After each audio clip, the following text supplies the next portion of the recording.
ఇప్పుడు no cost cough syrup తో 60 రూపాయల విలువ గల ఇన్హేలర్ పూర్తిగా ఉచితం. దెబ్బకి దగ్గు జలుబు మాయం.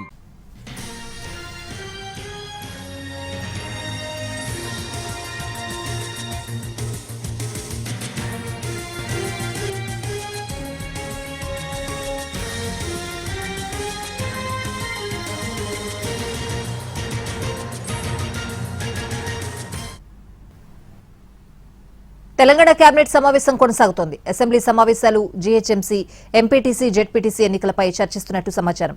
వీటితో పాటు రైతు భరోసా నిధుల విడుదలపై చర్చించి నిర్ణయం తీసుకునే అవకాశం ఉంది.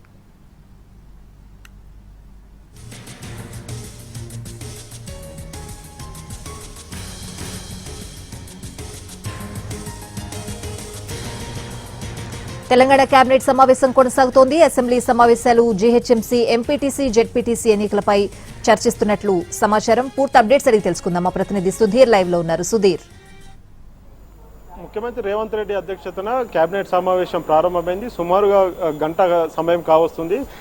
దాదాపు 60 అంశాల మీద చర్చిస్తున్నట్టుగా కూడా తెలుస్తుంది.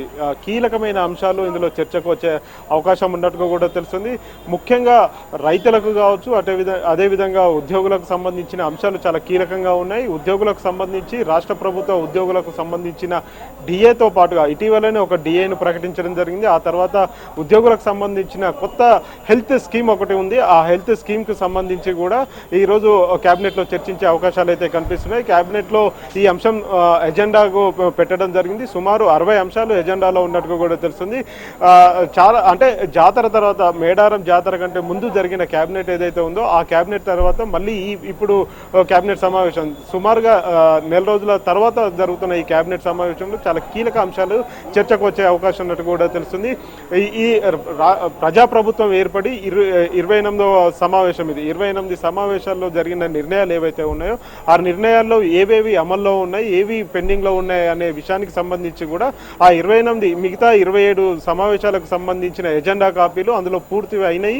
పూర్తి కాని అంశాలు ఏవైతే ఉన్నాయో ఆ అంశాలన్నింటినీ కూడా తెప్పించుకొని ముఖ్యమంత్రి సమీక్ష చేస్తున్న పరిస్థితి కనిపిస్తుంది. వీటితో పాటుగా రైతులకు సంబంధించిన రైతు భరోసా నిధుల విడుదలకు సంబంధించి అది కీలక అంశంగా మారింది. రాబోయే రోజుల్లో ఎంపీటీసీ, జెడ్పీటీసీ ఎన్నికలు నిర్వహించాల్సి వస్తే ఖచ్చితంగా రైతు భరోసా నిధులను విడుదల చేయాల్సి ఉంటుంది. సుమారుగా 9,500 కోట్లను రిలీజ్ చేయాల్సి ఉంటుంది. 9,500 కోట్ల రూపాయలను ఇటు రైతులకు రిలీజ్ చేసే ముందు వాటికి సంబంధించి అంటే ఇప్పటికే కొన్ని నిబంధనలను విధించడం జరిగింది. రాష్ట్ర ప్రభుత్వ ఉద్యోగులకు రైతు భరోసా ఇవ్వము, అదేవిధంగా సాగు చేసే వాటికి మాత్రమే, ఆ భూములకు మాత్రమే నిధుల విడుదల చేస్తామని చెప్పేసి ముఖ్యమంత్రి రేవంత్ రెడ్డి స్పష్టం చేశారు. ఇందుకు సంబంధించి వ్యవసాయ శాఖ ఒక సర్వేను, శాటిలైట్ సర్వేను కూడా నిర్వహించడం జరుగుతుంది. కాబట్టి వాటి నుంచి వచ్చే అవుట్కమ్ ఏదైతే ఉంటుందో దాని ద్వారానే పూర్తిగా రైతు భరోసా నిధులు విడుదల చేస్తామంటుంది. ఇవే కాకుండా ఇతర అంశాల మీద కూడా రాష్ట్ర కేబినెట్ దృష్టి సారించింది. రాత్రి 7-8 గంటల వరకు కూడా కేబినెట్ సమావేశం కొనసాగే అవకాశాలు అయితే కనిపిస్తున్నాయి. Swathi. Right Sudheer, thanks for the update.